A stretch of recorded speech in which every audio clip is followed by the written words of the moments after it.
নমস্কার বন্ধুরা, কেমন আছেন সবাই? পিয়ালি প্রেগনাস ওয়ার্ল্ডের আরও একটি ব্লগে আপনাদের সবাইকে স্বাগত জানাই। আজকে হলো শুক্রবার, রাত এখন বাজে প্রায় 12:30টার মতন। আমাদের সকালবেলায় ফ্লাইট রয়েছে আহমেদাবাদ থেকে একদম বাগডোগরা অবধি, তাই রাতের থেকেই আমি ব্লগটা শুরু করেছি।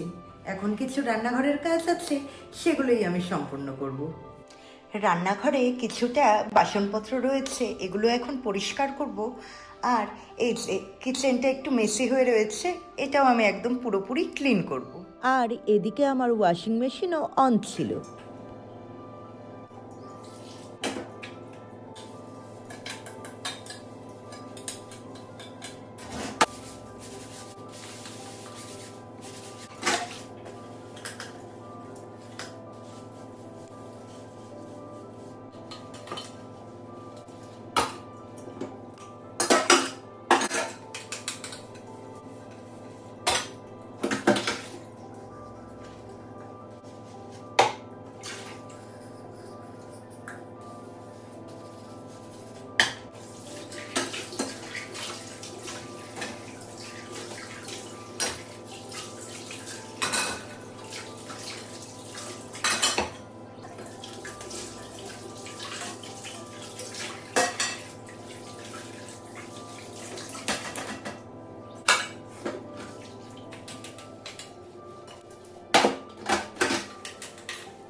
বাসন পরিষ্কার করতে করতে ওদিকে দেখলাম মেশিনে কাপড় হয়ে গেছে, তো আমি সেই ফাঁকে এখন কাপড়গুলো মেলে নেব।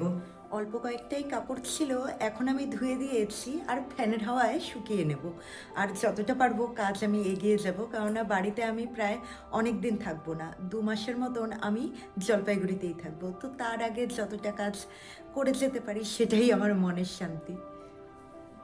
আসলে বাড়িতে যাওয়ার প্রধান কারণ হলো এখন এই 15ই ডিসেম্বর আমার বড় ভাগ্নির বিয়ে, আমার বড় ননদের মেয়ের। তারপরে 2026-এর জানুয়ারি মাসের 18 তারিখে আমার শ্বশুরবাড়িতে কালী পুজো হয়, যেরকম প্রত্যেকটা বছর হয়ে থাকে। তাই সেই সময়ও আমাকে থাকতেই হতো। তারপরে আবার ফেব্রুয়ারির 3 তারিখে আমার মামাতো ভাইয়ের বিয়ে, এর জন্যই আমার 2 মাস ধরে থাকা। আর এদিকে আমার কাপড় মেলাও একদম কমপ্লিট হয়ে গেল। আর ওপরে এই যে ফ্যান চালু করে দিয়েছি, এখন 2-3 ঘন্টার মধ্যেই কাপড়গুলো একদম শুকিয়ে যাবে। এই যে রান্নাঘর আমি একদম পরিষ্কার করে ফেলেছি। এই দেখুন, কিছুক্ষণ আগের মেসি সেই রান্নাঘর এখন কতটা নিট অ্যান্ড ক্লিন। আর এই যে সমস্ত বাসন আমি ধুয়ে ফেলেছি। সব কিছু কাজ কমপ্লিট করে এখন প্রায় রাত বাজে 1:30টার মতন। বাড়ির সবাই তো অনেক আগেই ঘুমিয়ে পড়েছিল, কিন্তু আমি এই পরিষ্কারের জন্য জেগেছিলাম। তো আমিও এখন 2 ঘন্টা রেস্ট নিয়ে নেব, কেননা আমাদের বের হতে হবে সকাল 4:30টার সময়। আর এর জন্য 3:30টার সময় আমাদের উঠতে হবে। তো জানি না ঘুম আসবে কি না, কিন্তু এখন 2 ঘন্টা রেস্ট নিয়ে নেই। তাহলে চলুন একবারে সকালবেলা ওই 4:30 কি 5টার সময় আবার দেখা হবে। তো এখন বাজছিল সকাল 4:30, আসলে না, এখন বাজছিল 4:19। আমাদের ওই ঘড়িটা একটু ফাস্ট রয়েছে। এই যে আমাদের লাগেজপত্র সব আমরা এক জায়গায় করে নিয়েছি, আর এদিকে আমরা রেডিও হয়ে গেছি। এই যে এখন সব লাগেজপত্র নিয়ে আমরা বের হব। বাড়িতে কিন্তু আমার ভাস্তা বাবিন থাকবে। কিছুটা লাগেজ নিয়ে আমি আর শাশুড়ি মা এখন লিফটে করে নিচে যাচ্ছি। এদিকে নিচে আমাদের ক্যাব ড্রাইভারও চলে এসেছে। এখন আমরা প্রায় 2.5 থেকে 3.25 ঘন্টার মতন পথ জার্নি করে পৌঁছে যাব আহমেদাবাদে। তাহলে একবারে আহমেদাবাদ এয়ারপোর্টেই আপনাদের সাথে দেখা হচ্ছে। আমরা যখন আহমেদাবাদ এয়ারপোর্টে পৌঁছাই তখন বাজছিল সকাল 6:49 মতন। আর আমরা কিন্তু বাড়ি থেকে বেরিয়েছিলাম ওই প্রায় ধরুন 4:38 থেকে 4:40 মতন সময়ে। এখন আমরা লাগেজপত্র সব ট্রলিতে করে নিয়ে সোজা চলে যাব এয়ারপোর্টের ভেতরে।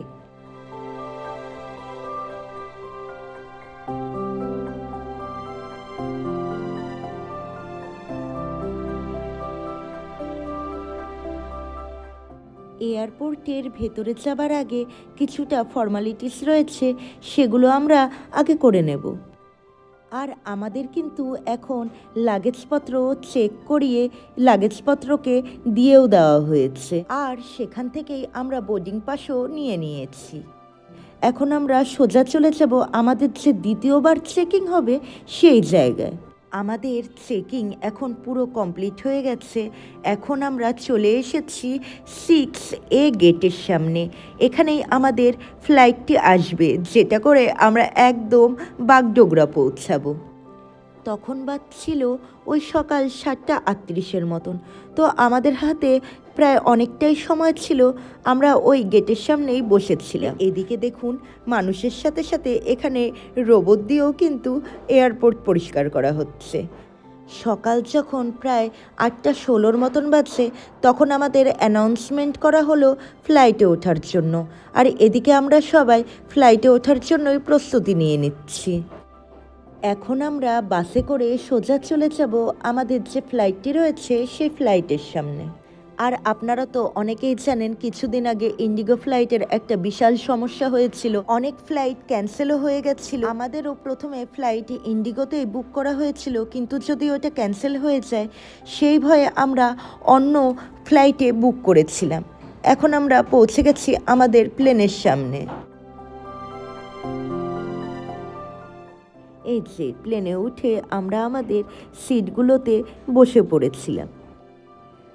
এখন বাজছিল সকাল ওই 9:38 মতন। আমরা এখন রয়েছি একদম মাঝ আকাশে। আর এখন বাজছিল এই সকাল 11টার মতন। আমরা কিন্তু শিলিগুড়ির আশেপাশে এরিয়ায় পৌঁছে গেছি। আর আমাদের প্লেনটি যখন ল্যান্ডিং করে তখন বাজছিল ওই সকাল 11:13 মতন। আমাদের কিন্তু এখনও এয়ারপোর্টের একদম সামনে পৌঁছতে 5 থেকে 6 মিনিটের মতন সময় লাগবে। আর এদিকে দেখুন, এয়ারপোর্টের থেকে কি সুন্দর পাহাড় দেখা যাচ্ছিল। জানি না, এটা মনে হয় যতদূর সম্ভব কার্শিয়াং পাহাড় হবে। এখন আমরা এয়ারপোর্ট থেকে বের হলাম, আমাদের গাড়ি আসবে। গৌতম যেখান থেকে প্রতিবার রেন্টে নেয় গাড়ি, ওই তো ওখানেই আসবে। আমরা এখন যাচ্ছি বাগডোগরা এয়ারপোর্টের ট্যাক্সি স্ট্যান্ডে। আর এদিকে ওই যে গৌতম পেছনে লাগেজ নিয়ে আসছে, আর আমার হাতে একটা ছোট ব্যাগ ছিল। আর এই দেখুন বাগডোগরা এয়ারপোর্টের ট্যাক্সি স্ট্যান্ড। এখানে সারি সারি কত পরিমাণে গাড়ি দাঁড়িয়ে রয়েছে। আমি যখন ভিডিও করছিলাম তখন একজন এসে আমাকে বলেছিলেন এখানে ভিডিও করা নাকি অ্যালাউ না। তারপর আমি আর ভিডিও করিনি। 5 মিনিট অপেক্ষা করার পর আমাদের গাড়িটিও চলে এসেছিল। এই যে গৌতম এবার সুইফট ডিজায়ার বুক করেছে।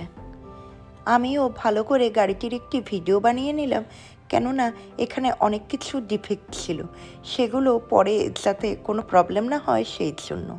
এবার আমরা বাগডোগরা এয়ারপোর্ট থেকে বেরিয়ে সোজা চললাম জলপাইগুড়ি যাওয়ার উদ্দেশ্যে।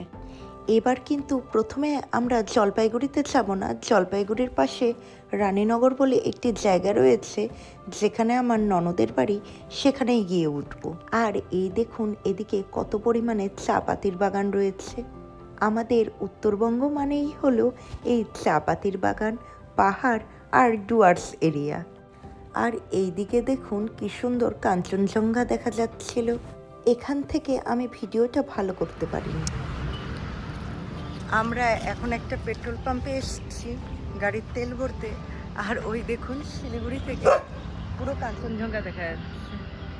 তাছাড়াও আমাদের বাগডোগরা থেকে এইটুকু পথ আসতে অনেকটাই সময় লেগে গেছিল।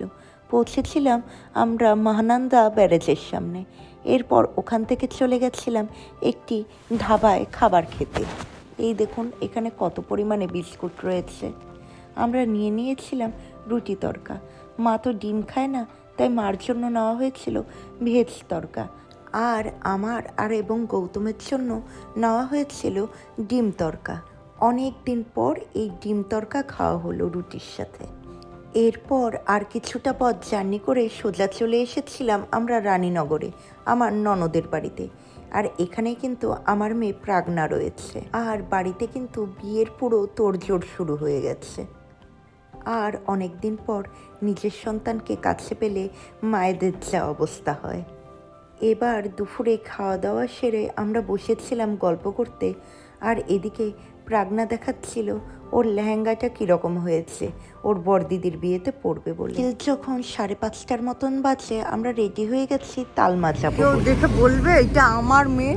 হ্যাঁ হ্যাঁ, এত বড় মেয়ে আমার। হ্যাঁ হ্যাঁ আমি অনেক দিন আগে একটি ভিডিওতে বলেছিলাম আমার শ্বশুরবাড়ি কিন্তু একটি গ্রামটির নাম হলো তালমা। আর তালমার আগে যে দশদরগা বলে জায়গাটি রয়েছে, সেখানের যে ফেমাস মিষ্টির দোকানটা দেখিয়েছিলাম, সেখান থেকেই কিন্তু মিষ্টি কিনে নেব। এবার আমি আর মিষ্টির দোকানে যাইনি, প্রাগনা এবং ওর বাবা দুজনে মিলে মিষ্টির দোকান থেকে মিষ্টি কিনেছিল। আর আমি গাড়িতে বসেই বলেছিলাম আমার জন্য একটা মিষ্টি নিয়ে আসতে। এই যে প্রাগনা আমার জন্য মিষ্টি নিয়ে এসেছে, একটা চমচম নিয়ে এসেছিল আমার জন্য। চমচমটাও খেতে আমার বেশ ভালোই লাগে। এরপর আমরা আবার তালমা যাওয়ার উদ্দেশ্যে রওনা দিলাম। এখন আমরা আমার শ্বশুরবাড়ির সামনে চলে এসেছি। গৌতম গাড়িটিকে পার্কিং করছিল, আর আমার শ্বশুরবাড়ির পাশেই গৌতমের পিসির বাড়ি। আর এই লোকনাথ বাবার মন্দিরটিও গৌতমের পিস্তাতো দাদার। এই লোকনাথ বাবার মন্দিরে নাকি বেশ বড় করে বাবার পুজো হয়, এবং সেই দিন নাকি প্রচুর লোক এখানে খাওয়া দাওয়া করে। এবার আমরা ঢুকে পড়লাম আমার শ্বশুরবাড়িতে।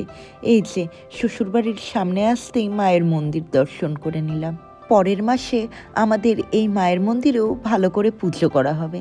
এখন চলে যাচ্ছি আমার মেজ ভাসুরের ঘরে। ওই যে মেজ দিদি আমাদের জন্য অপেক্ষা করছিল।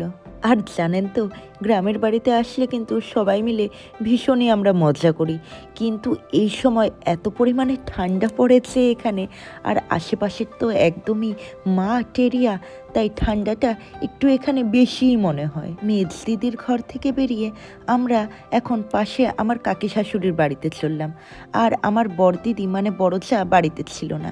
আর এ হলো আমার আরেক চা, আমার থেকে ছোট, আমার কাকা শ্বশুরের ছেলের বউ। আর এই বাচ্চাটি হলো এই জায়েরই ছোট ছেলে। আর এদিকে পুনে থেকে আমার আরেক দেওর এসেছে, এই দেখুন। আর সব বাচ্চারা মিলে এখানে কি পরিমাণ আনন্দ করছে। আর জানেন তো, প্রাগনা এখানে আসলে বাড়িতে যেতেই চায় না। আর এই পুচকুটা হলো আমার পুনে থেকে যেই দেওর এসেছে তার ছেলে। পেছনে সাদা সোয়েটার পরাটাও হলো ওই দেওরেরই। ওই বাড়িতে অনেকটা সময় কাটানোর পর আবার আমরা নিজেদের বাড়িতে চলে আসলাম। এই যে মেজ দিদি আমাদের জন্য খাবার বাড়ছে। মেজ দিদি কিন্তু আমাদের জন্য অনেক কিছুই রান্না করেছিল। এই যে এটা কি মাছ আমি জানি না, কিন্তু বেশ ভালোই ছিল। ফুলকপি এবং আলু দিয়ে রান্না করেছিল। আর এদিকে সর্ষে পোস্ত দিয়ে ইলিশ মাছ ছিল, আর তার সাথে ছিল বেগুন ভাজা এবং মুসুরির ডাল। খাবারগুলো খুবই ভালো হয়েছিল। আর প্রাগনা আমাদের বাড়ির আর বাচ্চাদের সাথে গিয়েছিল পাশেই একটি বাড়িতে জন্মদিন খেতে। আর প্রাগনার বাবারও ওই আমার মতনই একই অবস্থা, অনেকদিন পর নিজের সন্তানকে কাছে পেয়ে। তো এরপর আমরা অনেকটা সময় কাটানোর পর এখন বাড়িতে যাওয়ার জন্য আবার রওনা দিচ্ছি। বাড়ি বলতে আমার ননদের বাড়ি রানীনগরে। যাওয়ার আগে মাকে আবার দর্শন করে নিলাম। আবার আপনাদের কাছে আমি একটা একান্ত অনুরোধ করছি, আমার ভিডিওগুলো যদি আপনাদের ভালো লেগে থাকে তাহলে অবশ্যই আমার ভিডিওতে একটা লাইক করবেন এবং আমার চ্যানেলটিকে একবার হলেও সাবস্ক্রাইব করে দেবেন। আপনাদের একটি সাবস্ক্রাইবই আমাকে এগিয়ে নিয়ে যেতে সাহায্য করবে। তো এখন আমরা গ্রামের পথ ধরেই চললাম আমার ননদের বাড়ির যাবার উদ্দেশ্যে। তো ভিডিওটা আমি আজকে এখানেই শেষ করছি। দেখা হবে আবার নেক্সট ভিডিওতে। Tata, bye bye.